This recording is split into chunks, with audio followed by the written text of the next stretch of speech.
الحمد لله رب العالمين والصلاة والسلام على سيد المرسلين وعلى آله وأصحابه أجمعين. أما بعد، فقد قال الله تعالى في القرآن العظيم وفي الفرقان المجيد: فأعوذ بالله من الشيطان الرجيم. بسم الله الرحمن الرحيم. ولقد نصركم الله ببدر وأنتم أذلة فاتقوا الله لعلكم تشكرون. صدق الله العظيم العظيم.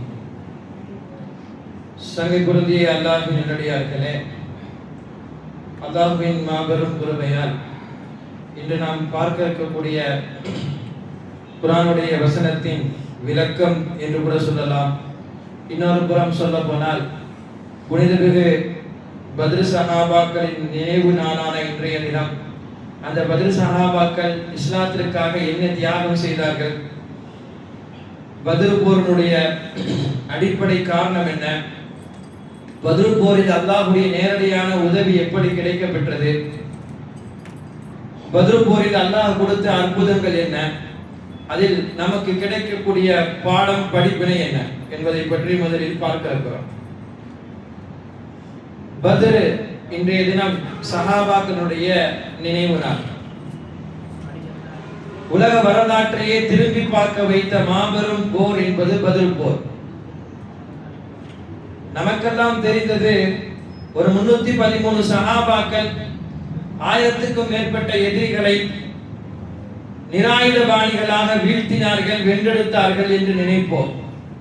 ஆனால் அதையெல்லாம் தாண்டி சொல்ல வேண்டும் என்றால், பத்ர் போர் முடிந்த காலத்தில் மிகப்பெரிய நாடாக பார்க்கப்பட்ட, தற்போது பேச வேண்டும் என்றால் இப்படி பேசலாம், ரோம் பார்சிகம் எல்லாம் வல்லரசாக அன்று காணப்பட்ட பார்சிக ரோம் எல்லாம் பார்த்து பயந்து போனது பத்ருடைய களத்தில் இஸ்லாமியர்களுக்கு வெற்றி என்பதை. எப்படி இந்த வெற்றி கிடைத்தது என்பதை நினைத்து தடுமாறி போனார்கள். பத்ருக்கு பின்னால் இஸ்லாமியரிடம் மோதுவதற்கு யாருக்கும் தைரியமும் தெம்பும் வரவில்லை. காரணம், ஒரு போர் நடக்கிறது என்றால் அந்த போருடைய ஆயுதங்களை கவனித்தும், அந்த போரில் இடம்பெறக்கூடியவருடைய எண்ணிக்கைகளை கவனித்தும், அந்த போரில் அவருடைய சக்தியை கவனித்தும் தான் போர் வெற்றியா தோல்வியா என்று தீர்மானிக்கப்படும். ஆயுதங்களும் மிக குறைவாக இருக்கிறது, மனிதர்களும் மிக குறைவாக இருக்கிறார்கள். பயில்வான்களாக சொல்லக்கூடிய மனிதர்களும் கூட அங்கு அவ்வளவாக இல்லை என்ற அனைத்தும் தோல்விக்கு உதாரணமாகவே இருக்கக்கூடிய சூழ்நிலையில் ஒரு வெற்றி என்றால் இது எப்படி சாத்தியம் என்பதை கவனித்து எல்லோரும் ஆச்சரியப்பட்டு போனார்கள், அசந்து போனார்கள். அல்லாஹ்வுடைய நேரடியான உதவியை அல்லாஹ் பத்ரில் கொடுத்தார். எனவேதான் கோடான கோடி இஸ்லாமியருடைய மூல ஆதாரம் என்பது இந்த 313 சஹாபாக்கள் தான். இந்த 313 சஹாபாக்கள் மட்டும் இல்லை என்று சொன்னால் இஸ்லாம் அடுத்த கட்டத்தை எட்டியிருக்குமா என்று உலகத்தில் யாராலும் சொல்லியிருக்க முடியாது. இதை பெருமானார் சஜிதாவிலே உட்கார்ந்து படுத்து பெருமானார் கேட்டு அல்லாஹ்விடத்தில் துஆவுமே அப்படித்தானே கேட்டார்கள். நாளைய தினம் பத்ர் யா அல்லாஹ் நீ வெற்றி கொடுக்கவில்லை என்றால் உன்னை அல்லாஹ் என்று சொல்லக்கூடிய ஒரு மனிதரும் இந்த மண்ணில் இருக்க மாட்டார்கள் என்றுதான் பெருமானாருடைய துஆவே நாளைய பத்ரில் இன்றைய தினம் கேட்கப்பட்டது. பத்ர் சஹாபாக்கள் என்பவர்கள் வெறுமனையே நாம் வார்த்தைகளால் அவருடைய தியாகங்களை முடித்து விட முடியாது. என்னவானாலும் பரவாயில்லை, இந்த களத்தில் நாம் களம் கண்டால் தான் அடுத்து இஸ்லாத்தை எடுத்து செல்ல முடியும் என்பதை ஒவ்வொரு சஹாபிகளும் உள்ளத்திலே ஏந்தி ஷஹீதுகளுக்கு துடிதுடித்துக் கொண்டிருந்தார்கள். எனவேதான் இந்த பத்ர் களம் என்பது எல்லா மனிதரிடத்திலும் இஸ்லாமிய போர்களிலே ஆக கட்ட உச்சகட்ட போராக கணிக்கப்படுகிறது. முதலில் பத்ர் உருவான விதம் எப்படி? பத்ருக்கு சஹாபாக்கள் எதனால் தயாரானார்கள்? எதற்காக அல்லாஹ் போர் புரிய சொன்னான்?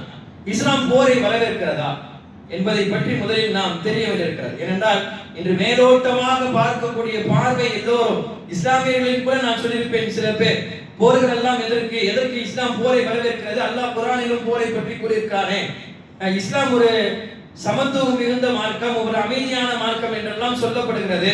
அப்போ எப்பொழுது இஸ்லாத்தில் இத்தனை போர்கள் எப்படி வந்தது என்றெல்லாம் கேள்விகளுக்கு கொஞ்சம் நாம் பதிலை தெரிய வேண்டிய அவசியத்தில் இருக்கிறோம். மக்காவில் 13 ஆண்டு காலம் இஸ்லாத்திலே இருந்த சஹாபாக்களுக்கு தொடராக கஷ்டத்தையும் துன்பத்தையும் எதிரிகளால் கொடுக்கப்பட்டது. சர்வசாதாரணமான கஷ்டமோ துன்பமோ கிடையாது. எங்கு போய் என்ன செய்தாலும் அவர்களுக்கு முஸ்லிம் என்ற ஒரே ஒரு கண்ணோட்டத்தினால் அவர்களை மிகவித சித்திரவதைக்குள்ளாக்கப்பட்டார்கள் 13 ஆண்டு காலம் மக்காவில். வேறு வழி இல்லாமல் ஒரு கட்டத்தில் இப்படியே இருந்து விட்டால் என்ன செய்வது என்று தெரியாமல் இஸ்லாமியர்கள் மதீனாவுக்கு போனார்கள். மதீனாவுக்கு போனாலாவது விட்டு விடுவார்களா என்றால் இல்லை. அங்கேயும் 2 வருடம் மிகப்பெரிய அளவில் துன்பத்தை இழைக்கப்பட்டது இஸ்லாமியர்களுக்கு. ஒரு பெண் என்றும் பார்க்கவில்லை, ஒரு சிறுவன் என்றும் பார்க்கவில்லை, ஒரு குழந்தை என்றும் பார்க்கவில்லை, ஒரு முதுமை மனிதன் என்றும் பார்க்கவில்லை. உலகத்தில் முதல் ஆக ஷஹீதான ஒரு பெண் சுமையா ரலியல்லாஹு அன்ஹா நமக்கு தெரியும். சித்திரவதை. ஒட்டகத்தினுடைய கால்களில் அவருடைய ஒரு காலில் ஒட்டகத்தை கட்டியும் இன்னொரு காலில் இன்னொரு ஒட்டகத்தை கட்டியும் 2 ஒட்டகத்தையும் அடித்து ஓட விட்டார்கள். நிலைமை எப்படி இருக்கும் என்பதை நாம் சிந்தித்தால் தெரியும். அதையும் தாண்டி விண்பம்புகளை எடுத்து அவருடைய மர்மஸ்தானத்தில் ஏய்கிறார்கள். ஒரு பெண் என்று பாரபட்சம் கூட இல்லாமல் நடந்து கொண்டார்கள். சஹாபாக்கள் ஒரு கட்டம் வரை பொறுத்து கொண்டார்கள். அதற்கு மீறி குடும்பங்களில் கை வைக்கிறார்கள், குழந்தைகளில் கை வைக்கிறார்கள், யார் என்னவென்று பார்க்க மாட்டிருக்கிறார்கள். இப்படிப்பட்ட மனிதனுக்கு மத்தியில் எத்தனை காலம் நாம் பொறுமையாக இருக்கிறது? ஒரு பொறுமைக்கும் ஒரு அளவு இருக்கிறதா இல்லையா? தொடராக அநீதம் இழைக்கப்பட்ட பொழுது அந்த சஹாபாக்கள் எவ்வளவு நாள் அதை தாங்கிக் கொள்வார்கள்? 1 வருஷம் 2 வருஷம் 3 வருஷம் பரவாயில்ல, 15 வருஷம் அதை தாங்கிக் கொண்டிருக்கிறார்கள் என்றால் எப்படி சாத்தியம்? ஒரு கட்டத்தில் கபாப் ரலியல்லாஹு அன்ஹு வந்து யா ரசூலுல்லாஹ் இப்படியே கேட்டார்கள், இன்னும் எத்தனை காலம் தான் நாங்கள் இப்படி இருப்பது? நாங்கள் அல்லாஹ்வுக்காக பொறுத்துக் கொள்கிறோம், எல்லாவற்றையும் பொறுத்துக் கொள்கிறோம், ஆனால் எத்தனை காலம் பொறுக்குவது என்று சொல்லுங்க. ஒரு அளவு வேண்டாமா?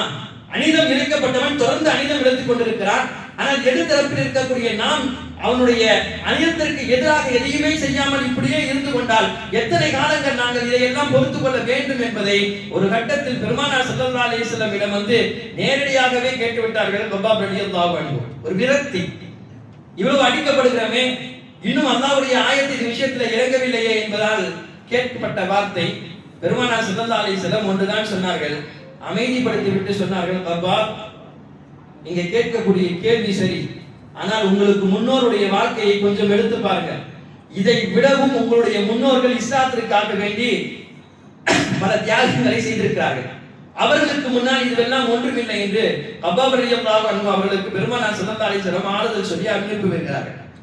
அந்த 15 வருடத்துக்கு பிறகு தான் அல்லாஹ் தஆலா குர்ஆனிலே போரை அறிமுகப்படுத்துகிறார்.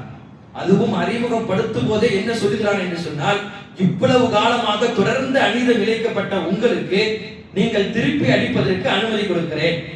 தொடர்ந்து அநீதம் செய்யப்பட்டவர்கள் உங்களுக்கு போருக்கு அனுமதி என்பதையே அல்லாஹ் என்ன சேர்த்து சொல்கிறான், நீங்கள் தொடராக அநீதம் இழைக்கப்பட்டதினால் திருப்பி அடிப்பதற்கு அனுமதி கொடுக்கிறேன். பெருமனை போய் அடிப்பதற்கு அனுமதி, இவ்வளவு நாள் அடிக்கப்பட்டதனால் திருப்பி அடிப்பதற்கு அனுமதி. சாதாரணமாக உலகத்துடைய நீதியே என்ன, ஒருத்தர் நம்மள ஒரு தடவை அடிச்சாலே திருப்பி அடிக்கிறோம். இல்ல இந்த ஒரு தடவை தானே அடிச்சிருக்கான், இன்னும் ஒரு 10 வாட்டி அடிக்கிட்டு பாத்துக்கலாம் அப்படின்னு உலகத்துல யாராச்சும் சொல்லுவாங்களா? இது உலகத்தின் நடைமுறை கிடையாது.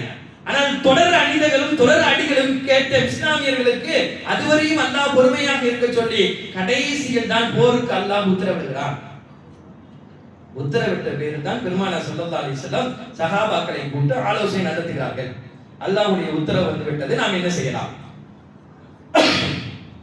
இதில் சஹாபாக்களுடைய மன உறுதி எவ்வளவு இருக்கிறது, என்ன சஹாபாக்கள் சொல்கிறார்கள் என்பதை எல்லாம் பெருமானார் ஸல்லல்லாஹு அலைஹி வஸல்லம் அந்த ஆலோசனையில் கேட்கிறார்கள். பெருமானாருடைய இந்த கேள்விக்கு எல்லா சஹாபாக்களும் எல்லா நேரத்திலும் முதலிடத்தில் இருந்த அபூபக்கர் ரலியல்லாஹு அன்ஹு அப்போதும் முதலிடம் தான். கைதிக்கு சொன்னார்கள், யா ரசூலுல்லாஹ் நான் தயார், நாங்கள் தயார். உமர் ரலியல்லாஹு சொன்னார்கள், நாங்கள் தயார். மிக்தாத் ரலியல்லாஹு சொன்னார்கள், நாங்களும் தயார். முஹாஜிர்கள் எல்லாம் பெரும்பாலும் முஹாஜினுடைய தரப்பிலிருந்தே பதில் வந்து கொண்டிருக்கிறது. அன்சாரிகள் அவ்வளவாக எந்த பதிலும் வந்ததை போல தெரியவில்லை. எனவே மஷூராவை ஆலோசனையை பெருமானார் நீட்டவும் செய்கிறார்கள். ஒரு கட்டத்தில் அமைதியாகவே அதை பார்த்து கொண்டிருந்த சஅத் இப்னு முஆத் ரலியல்லாஹு அன்ஹு அவர்கள் சொன்னார்கள், யா ரசூலுல்லாஹ் எல்லாரும் சொல்லிவிட்டார்கள், ஆனால் அன்சாரிகள் யாரும் பதில் சொல்லாததை நீங்கள் யோசித்து இருப்பதை போல தெரிகிறதே என்று கேட்டார்கள். நேருக்கு நேராக கேட்டு விட்டார்கள். பெருமானார் ஸல்லல்லாஹு அலைஹி வஸல்லம் அப்படியே பதில் சொல்லிவிட்டார்கள், ஆம் அன்சாருடைய பதிலை நான் எதிர்பார்க்கிறேன். அன்சாரியாக இருந்தவர்கள் சஅத் ரலியல்லாஹு அன்ஹு. சஅத் ரலியல்லாஹு அன்ஹு அப்போதான் பேச ஆரம்பித்தார்கள். ஒரு நீண்ட பேச்சை ரசூலுல்லாஹ்விடம் எடுத்து வைக்கிறார்கள். என்ன இந்த இஸ்லாத்திற்காக நீங்கள் என்னெல்லாம் சொல்கிறீர்கள், நாங்கள் அன்சாரிகள் செய்திருக்கிறோம். நீங்கள் ஈமான் கொள்ள சொன்னீர்கள், நாங்கள் ஈமான் கொண்டோம். நீங்கள் ஒப்பந்தம் செய்ய சொன்னீர்கள், நாங்கள் ஒப்பந்தம் செய்தோம். இந்த இஸ்லாத்திற்காக நீங்கள் எல்லாம் கொடுங்கள் என்று சொன்னீர்கள், முஹாஜிர்களுக்காக நாங்கள் எல்லாவற்றையும் எடுத்து கொடுத்தோம், எல்லாம் அல்லாஹ்வுக்காக செய்தோம். இவ்வளவும் செய்த நாங்கள் யா ரசூலுல்லாஹ், நீங்கள் எங்களிடத்தில் அனுமதி வேண்டுமா, அனுமதி வாங்க வேண்டுமா, எங்களிடம் கேட்க வேண்டுமா என்பதை போல அவருடைய பேச்சு இருந்தது. இவ்வளவு இஸ்லாத்துக்காண்டி செஞ்சோம், அப்ப நாங்கள் நீங்கள் சொல்லியா நாங்க போருக்கு வரணும், நீங்கள் மாறுங்கள் என்று சொல்லி எங்களை அழைத்து சொல்ல வேண்டாமா என்று சொல்வது போல அந்த ஆலோசனை இருந்தது. கடைசியிலே அபூ ரலியல்லாஹு ஸஅத் இப்னு முஆத் ரலியல்லாஹு அன்ஹு சொல்லி இப்படி சொன்னார்களா, நீங்கள் கை காட்டி கடலில் குதிக்க வேண்டும் என்று கடலிலே கை காட்டி குதிங்கள் என்று சொன்னாலும் இந்த அன்சாரிகள் குதிப்பதற்கு தயாராக இருக்கிறோம் நாயகமே, நீங்கள் எதுவும் நினைக்காதீர்கள், அன்சாரிகள் மொத்த சார்பாக இந்த ஸஅத் வந்து நிற்கிறேன், கிளம்பலாம் போகலாம் என்று சொன்னார்கள். இதற்கு பிறகுதான் பெருமானார் ஸல்லல்லாஹு அலைஹி வஸல்லம் அந்த ஆலோசனையை முடித்துவிட்டு போருக்காக வேண்டி சஃபை சரி செய்தார்கள். எல்லா சஹாபாக்களையும் பார்த்தார்கள். போருடைய ஆயுத களவாடங்கள் என்று சொல்லக்கூடிய எதுவும் அந்த அளவுக்கு அதிகமும் கிடையாது, குறைவும் கிடையாது, இல்லவே இல்லை. இப்படி இருக்கக்கூடிய நேரத்தில் அல்லாஹ் போருக்கு அனுமதி கொடுத்திருக்கிறார். சஹாபாக்கள் ஆனால் உறுதியாக இருந்தார்கள். காரணம், இது அல்லாஹ்வுடைய உத்தரவு, நம்முடன் நாயகம் ஸல்லல்லாஹு அலைஹி வஸல்லம் இருக்கிறார்கள், எனவே தோல்விக்கு வாய்ப்பில்லை என்பதாக சஹாபாக்களுடைய உள்ளத்தில், எல்லோருடைய உள்ளத்திலும் ஒரு ஆழமான உறுதி இருந்தது. ஒரு ஒட்டகத்தில் 3 சஹாபாக்கள் பயணித்தார்கள். பெருமானார் ஸல்லல்லாஹு அலைஹி வஸல்லம் கூட ஒரு ஒட்டகம் அல்ல. பெருமானார் முதலில், அடுத்து அலி ரலியல்லாஹு, அடுத்து அபூ லபாபா ரலியல்லாஹு அன்ஹு, 3 சஹாபாக்கள், 3 பேர் ஒரே ஒரு ஒட்டகத்தில். மொத்த போரிலே ஒருவர் குதிரையை கையில் வைத்திருக்கிறார். அப்ப என்னதான் போருடைய தடங்களாக அவர்கள் வைத்திருந்தார்கள், ஒன்றும் கிடையாது. ஆனால் எல்லா சஹாபாக்களுக்கும் ஒரு உறுதி என்னவென்றால், இந்த களத்தில், பத்ர் களத்தில் என்னுடைய உயிர் ஷஹீதாக வேண்டும், நான் இஸ்லாத்திற்காக போக வேண்டும். இதை எல்லா சஹாபாக்களும் உள்ளத்தில் உறுதி கொண்டிருந்தார்கள். ஸஅத் ரலியல்லாஹு அன்ஹு என்று சொல்லக்கூடிய ஒரு சஹாபி, ரசூலுல்லாஹ் அந்த சஃப் அப்படியே சரி பண்ணி கொண்டு வந்தார்கள். இப்ப இந்த ஸஅத் ரலியல்லாஹு அன்ஹு மட்டும் கொஞ்சம் முன்னாடி வந்திருந்தார், கொஞ்சம் வயிறு பெரிதாக இருந்தது. ஆனால் ரசூலுல்லாஹ் கொஞ்சம் உள்ளே போக என்று விரலை வைத்து கொஞ்சம் லேசாக அப்படி தட்டினார்கள், குத்தினார்கள். ரசூலுல்லாஹ்வுடைய சொல்லுக்கு அவர் கொஞ்சம் பின்னால் போனார். ரசூலுல்லாஹ் அந்த சஃப் முழுக்க பார்த்துட்டு திரும்பினாங்க. திரும்பும் பொழுது நாயகத்திற்கு ஒரு உள்ளத்தில் ஓட்டம், நம்ம அவரை கொஞ்சம் சரி பண்ணுவதற்காண்டி குத்துணுமே, அவருக்கு கொஞ்சம் இடையூறா இருந்திருக்குமோ, ஏதாவது துன்பம் தந்திருக்குமோ, எந்த இடத்துல போரை சரி செய்யக்கூடிய சஃப்ல ரசூலுல்லாஹ்வுக்கு கவலை. யோசிக்க வேண்டும், ஒரு முஸ்லீமை எந்த விதத்தில் கொஞ்சம் அனுசரணை இல்லாமல் நடந்து கொண்டாலும் அந்த விஷயத்தில் ரசூலுல்லாஹ் அவ்வளவு பயந்தார்கள். பயந்தது மட்டுமல்ல, உடனே வந்து கேட்டார்களாம், ஸஅத், நான் உங்களை பிடித்து லேசா குத்தினேனே, அது உங்களுக்கு ஏதாவது நோய்வினை கொடுத்ததா, ஏதாவது கொஞ்சம் உங்களுக்கு துன்பம் கொடுத்ததா? கொடுத்தது என்றால் சொன்னால் நீங்கள் சொல்லுங்கள், மறுபடியும் என்னை நீங்கள், நான் உங்களை செய்ததை போல எனக்கு நீங்கள் செய்யுங்கள் என்றார்கள். சஹாபாக்கள் எல்லாம் ஆச்சரியப்பட்டார்கள். எல்லா சஹாபாக்களும் ரசூலுல்லாஹ்வுடைய கரம் என் மீது படுமா என்பதை ஆவலுடன் எதிர்பார்த்து கொண்டிருக்க நேரத்தில் பெருமானார் இந்த சஹாபியிடம் இவ்வளவு பேச வேண்டுமா, என்ன செய்து விட்டார்கள் நாயகம் என்று யோசிக்கும் பொழுது ஸஅத் ரலியல்லாஹு அன்ஹு சொன்னார்களாம், ஆம் யா ரசூலுல்லாஹ், எனக்கு அது கொஞ்சம் துன்பத்தை கொடுத்தது, எனக்கு கொஞ்சம் வலிச்சிச்சுதான், நான் மறுபடியும் செய்யதான் போறேன் என்று அந்த சஹாபி சொன்னவுடன் சஹாபாக்களுக்கு கோபம். என்ன பேசுகிறார்? போர் கட்டத்திலே, போருக்கு தயாராக இருக்கக்கூடிய நேரத்திலே ரசூலுல்லாஹ் இப்படி செய்து விட்டார்களே என்பதற்காக வந்து கேட்கிறார்கள். இவர் என்ன சொல்லியிருக்க வேண்டும், என்ன சொல்கிறார்? ரசூலுல்லாஹ் சொல்லிவிட்டார்கள், நீங்களும் அது போல செய்யுங்கள் என்று சொன்னார்கள். அந்த சஹாபி சரி என்று சொல்லிவிட்டு பெருமானாருடைய வயிற்றில் இருந்த ஆடை எடுத்து விட்டு குத்துவதற்கு வந்து அவர் முத்தமிட்டு விட்டார். பெருமானார் ஸல்லல்லாஹு அலைஹி வஸல்லம் என்னவென்று கேட்கும் பொழுது அந்த சஹாபி சொன்னார், யா ரசூலுல்லாஹ், எனது அதிக ஆசை என்பது இந்த போரில் நான் ஷஹீதாக வேண்டும் என்பது. அப்படி போரில் ஷஹீதாகி விட்டால் நாளை அல்லாஹ் என்னை எழுப்பும் போது நான் அல்லாஹ்விடத்திலே சொன்னேன், உலகத்தில் கடைசியாக ஒரு மனிதனை தொட்டு வைத்து வந்திருக்கிறேன் என்று, அல்லாஹ்விடத்தில் உங்களை தொட்டதை நான் பெருமையாக பேச வேண்டும் என்று சொல்வார். சஹாபாக்களுடைய சகவாசம், ரசூலுல்லாஹ்வுடைய சகவாசம் எந்த கட்டத்திலாவது கிடைக்க வேண்டும் என்ற அந்த போரிலும் கூட சஹாபாக்களுக்கு இருந்த அந்த ஆசை. அதே போல அந்த சஹாபி ஸஅத் ரலியல்லாஹு அன்ஹு பத்ர் களத்தில் வஃபாத்தும் ஆகினார், ஷஹீதும் ஆகினார்.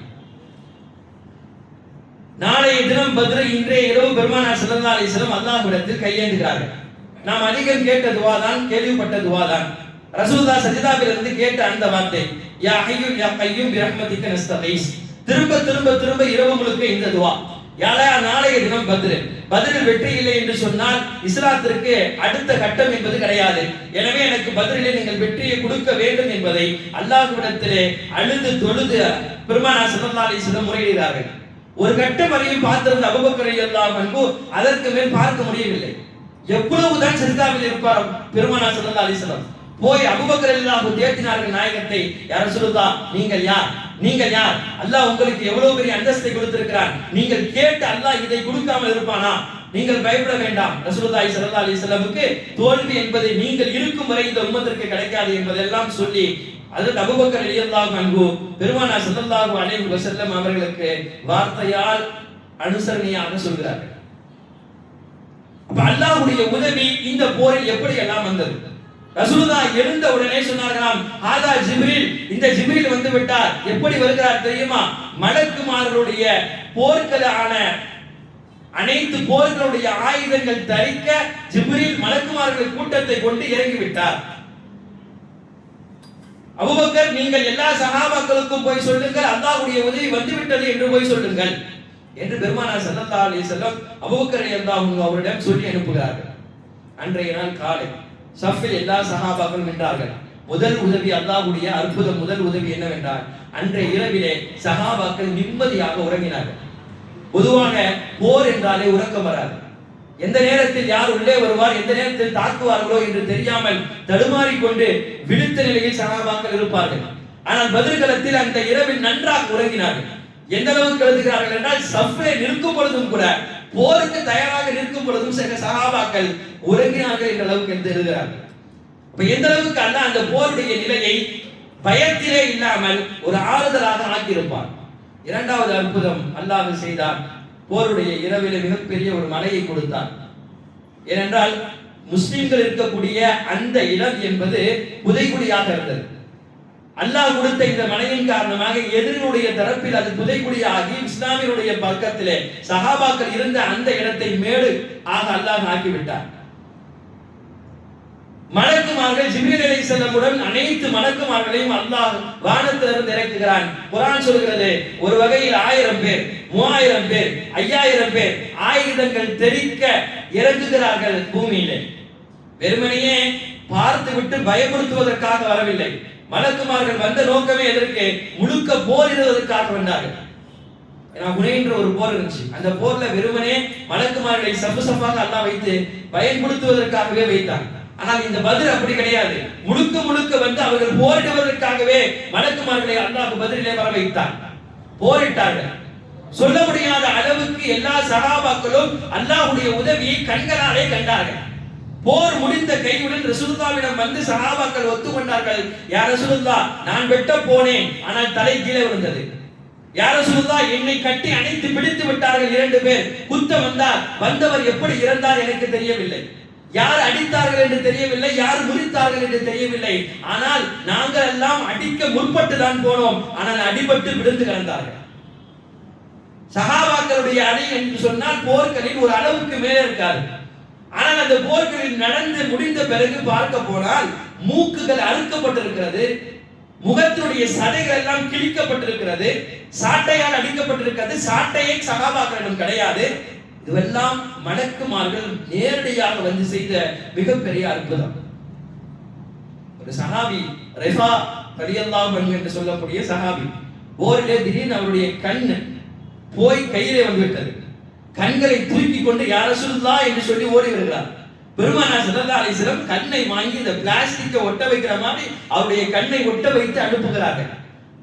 ஒட்ட வைத்த கண்ணிற்கு பின்னால் அவர் பல காலங்கள் அந்த கண்ணை கொண்டு வாழ்ந்தவர் சொன்னார், முன்னால் இருந்த கண்ணுக்கும் வந்து ஒட்ட வைத்த கண்ணுக்கும் எந்த வித்தியாசமும் கிடையாது. பெருமானார் கொடுத்த அந்த கண்களால் எனது ஆயுட்காலத்தை நான் கழிக்கிறேன். பல அற்புதங்களை நேரடியாக சஹாபாக்கள் அப்படியே பார்த்தார்கள். அப்ப அந்த ஈமானில் ஒரு பெரிய உறுதி வரும்.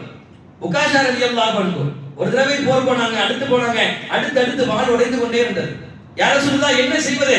அடுத்து வாள் உடைந்து கொண்டே போகிறது. பெருமானார் ஸல்லல்லாஹு அலைஹி வஸல்லம் பக்கத்தில் இருந்த ஒரு கட்டையை தூக்கி போட்டார்கள்.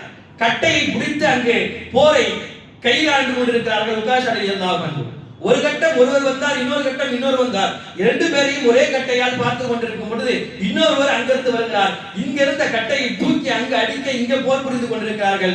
என்ன ஆச்சரியம்! கட்டை அடித்து விட்டு திரும்ப வருகிறது அவருடைய கைக்கு. கட்டை திரும்ப வருகிறது. இந்த ரிமோட் கண்ட்ரோல் போட்டா திரும்ப வருங்க. அல்லாஹ் அப்படி உதவியை நேரடியாக கொடுத்தான். உக்காஷா ரலியல்லாஹு அன்ஹு சொல்வார்களாம், அதற்கு பிறகு எனக்கு வாளை யார் கொடுத்தாலும் நான் வாங்க மாட்டேன். வாள் என்ன செய்யும்? ஒரு முறை மட்டும். ஆனால் நாயகம் சொல்லிக் கொடுக்க இந்த கட்டை என்பது எனக்கு எதிரிகளை அடித்து திரும்ப எனது கைக்கு வரும். 1000 வாள்களை விட எனக்கு இந்த ஒரு கட்டை போதும் என்று சொல்வார்கள். அப்படி அல்லாஹ் உதவிக்கு மேல் உதவியாக நேரடியாக கொடுத்தது என்பது இந்த பத்ர் களத்தில் அல்லாஹ் கொடுத்தான். குறிப்பாக ஒரு மனிதனை பற்றி சொல்ல வேண்டும் என்று சொன்னால் அபூ ஜஹல். இவன் தான் மொத்த பேருடைய தலைமை. பெருமானாரை செய்ய முடியாத அளவுக்கெல்லாம் இவன் தான் வேதனை செய்தான். சொல்ல போனால் பெருமானார் ஜீவித்த காலத்திலே ரசூலுல்லாஹ் மதீனாவில் இருக்கக்கூடிய மக்காவில் இருக்கக்கூடிய அந்த சமயம் பெருமானார் தொழுது கொண்டிருக்கும் பொழுது பிரசவமான ஒட்டகத்தினுடைய குடல்களை எடுத்து கொண்டு போய் மேலே போட சொன்னார். உலகத்தில் எந்த தலைவருக்கும் இடாத மிகப்பெரிய வேதனை ரசூலுல்லாஹ்வுக்கு அங்கு கொடுக்கப்பட்டது. அசிங்கங்கள், மிகப்பெரிய அளவுக்கு உண்டான எடை கொண்ட அந்த குடல் ரசூலுல்லாஹ் சஜ்தாவிலிருந்து எழுந்திருக்க முடியவில்லை. கபாப் ரலியல்லாஹு பார்த்து கொண்டிருக்கிறார்கள். போனால் அடிப்பார்கள். வேறு வழி இல்லாமல் வீட்டிற்கு போய் அங்கிருந்த சிறுமி ஒரு 7 வயது ஃபாத்திமா ரலியல்லாஹு அன்ஹா அவரிடம் சொன்னார்களாம், ஃபாத்திமா ரலியல்லாஹு அன்ஹா சிறுமியாக இருந்தாலும் எனது தந்தை என்று சொல்லி ஓடி வந்து பிஞ்சு கைகளால் தள்ள முடியாமல் அந்த நசுந்தங்களை எல்லாம் தள்ளிவிட்டு பெருமானார் ஸல்லல்லாஹு அலைஹி வஸல்லம் எழுந்திருக்கும் பொழுது கீழே உட்கார்ந்த பெருமானார் ஸல்லல்லாஹு அலைஹி வஸல்லம் அந்த ஃபாத்திமா ரலியல்லாஹு அன்ஹாவை கட்டி அணைத்துக் கொள்வார்கள். கட்டி அணைத்து அழுதவுடன் ஃபாத்திமா ரலியல்லாஹு அன்ஹா அழுகையை துடைத்து விடுவார்கள். உலகத்தில் இது மாதிரியான ஒரு நிலை எந்த தலைவனுக்கும் ஏற்படவில்லை. உலகமே நிமிர்ந்து பார்க்கக்கூடிய முஹம்மது ஸல்லல்லாஹு அலைஹி வஸல்லமுக்கு இவ்வளவு இழிவாக அபூ ஜஹல் நடத்தினான். எந்த அளவுக்கு? ஒரு 6 பேர் சேர்ந்து இந்த காரியத்தை நடத்தினார்கள். ஒருவருக்கு மேல் ஒருவர் சாய்ந்து கொண்டு சிரித்தார்கள். அவர்களுக்கு மத்தியிலே பேசிக் கொண்டார்கள். இந்த 6 பேரையும் பெருமானார் அந்த இடத்திலிருந்து எழுந்து சொன்னார்களாம், உங்களை ஒரு நாள் நான் பார்ப்பேன், அந்த நாள் அது உங்களுக்கு மிக கடுமையாக இருக்கும் என்று சொன்னார்கள். அது பத்ர் களத்தில் அமைந்தது. பத்ருக்கு செல்வதற்கு முன்னாலே ரசூலுல்லாஹ் சொன்னார்களாம், அபூபக்கர் ரலியல்லாஹு அபூபக்கர் இந்த இடத்தில் அபூ ஜஹல் வீழ்ந்து கிடப்பான், இந்த இடத்தில் உதுபா இருப்பான், இந்த இடத்தில் ஷைபா இருப்பான் என்று கோடிட்டு பெருமானார் யாரெல்லாம் பத்ரிலே களத்திலே மிக பெரிய அளவுக்கு உக்கிரகமாக கொலை செய்யப்படுவார்கள் என்பதை பெருமானார் ஸல்லல்லாஹு அலைஹி வஸல்லம் வட்டமிட்டு காட்டினார்கள். அதுபோல நடந்தது. 2 சிறுவர்கள், முஆத் முஅவ்வித் என்று சொல்லக்கூடிய சிறுவர்கள் பத்ர் களத்திலே தேடி போகிறார்கள். யாரை? மொத்த பத்ர் களத்தையும் திருப்பி போட வேண்டும் என்று எதிரிகளின் தலைவனாக இருக்கக்கூடிய அபூ ஜஹலை தேடி போகிறார்கள். அப்துல் ரஹ்மான் இப்னு அவுஃப் ரலியல்லாஹு வந்தவுடன் அவரிடம் கேட்கிறார்களாம், யார் அபூ ஜஹல்? யார் இந்த அபூ ஜஹல்? ரசூலுல்லாஹ்வை பற்றி அவன் தவறாக பேசுகிறானாமே, அவன் ரசூலுல்லாஹ்வுக்கு பல துன்பங்களை கொடுத்தானாமே, உண்மையா? அவனை நான் பார்க்க வேண்டும். அப்துல் ரஹ்மான் இப்னு அவுஃப் ரலியல்லாஹு சிரித்துட்டே சொன்னாங்க, இந்த காலத்துல எல்லாம் அபூ ஜஹலை நீங்க சந்திக்க முடியாது, அவனுடைய வீரம் தனி, அவனை நீங்கள் நெருங்க முடியாது என்றெல்லாம் சொல்லும் பொழுது முஆத் முஅவ்வித் சொல்வார்களாம், நாங்கள் கேட்கவில்லை, அவனுடைய வீரத்தை பற்றி கேட்கவில்லை, உங்களால் அபூ ஜஹலை காட்ட முடியுமா முடியாதா? அப்துல் ரஹ்மான் இப்னு அவுஃப் ரலியல்லாஹு சொல்வார்களாம், அங்க போய் சண்டை போட்டுருக்கான் பார், அவன்தான் அபூ ஜஹல், அவன்தான் அபூ ஜஹல், நீங்கள் செல்லுங்கள், நாங்கள் பார்த்துக் கொள்கிறோம். சொன்னது 2 சிறுவர்கள். இந்த ஈமானுடைய உரத்தை இந்த சஹாபாக்கள் எப்படி கொடுத்திருப்பார்கள்? ரசூலுல்லாஹ் என்றால் ஒரு சிறு பிள்ளையும் கூட உயிருக்கு உயிராக இருக்கிறது என்றால் அந்த பெருமானார் ஸல்லல்லாஹு அலைஹி வஸல்லம் வாழ்ந்து காட்டிய நடைமுறை சஹாபாக்களிடம் எவ்வளவு இருந்தது? அதை எப்படியே பிள்ளைகளுடைய உள்ளத்தில் பதிந்து வைத்திருந்தார்கள். சொன்ன மாத்திரத்தில் இங்கிருந்து பராந்துகளை போல போனார்கள் என்று எழுதுகிறார்கள். எப்படி பறப்பார்கள் என்றால், ஏறி ஒருவன் அவனுடைய கழுத்தை பிரித்து நெருக்கினார் ஒரு சிறுவர், இன்னொருவர் முன்னாடி வந்து சரமாரியாக கையில் வைத்திருந்த ஆயுதங்களை வைத்து அடி அடித்தார். ஒரு கட்டத்தில் இருவரும் செய்து அவனை கீழே தள்ளி மேலே ஏறி ஒருவன் காலை பிடிக்க இன்னொருவன் தலையை பிடிக்க அடிக்க ஒத்துருமாக புடையுருமாக அபூ ஜஹல் அங்கு கிடந்தான். பார்த்த முஆத் முஅவ்வித் சொன்னார்கள், உலகத்தில் இவனை போல் பெரியவன் யாரும் இல்லை என்று சொல்கிறார்கள். ரசூலுல்லாஹ்வை பேசிய இவனை நாங்கள் கொன்று விட்டோம் என்று சொல்லி அந்த இடத்தை விட்டு நகர்ந்து போனார்கள். ஆனால் அவன் கொலை செய்யப்படவில்லை. இப்னு மஸ்ஊத் ரலியல்லாஹு வந்து பார்க்க ஒத்துருமாக புடையுருமாக அவன் துடிதுடித்துக் கொண்டிருக்கிறான். பார்த்தவர்களுக்கு அவர்களுக்கும் படித்திருக்க வேண்டும். இவன் செய்த மிகப்பெரிய ஆபத்துகளை போல வேறு யாரும் செய்யாத அளவுக்கு இவன் சஹாபாக்களுக்கு தொந்தரவு கொடுத்திருக்கிறான். எனவே இப்னு மஸ்ஊத் ரலியல்லாஹு அன்ஹு ஒரு கத்தியை எடுத்து அவன் தலையை வெட்டினார்கள். வெட்டப்பட்ட கூடிய கடைசி நேரத்தில் அவன் சொன்னான், குத்துருமாக உயிருமாக சொன்ன வார்த்தை, அல்லாஹ் உன்னை போன்ற தாழ்த்தப்பட்டவரின் மூலமாகத்தான் எனது உயிரை எடுக்க வேண்டுமா, எனது உயிரை எடுக்க உயர் ஜாதியில் யாராவது வர வேண்டாமா என்றே சாகும் நேரத்திலும் கூட மமைதை கொண்டான் அபூ ஜஹல் என்று எழுதுவார்கள்.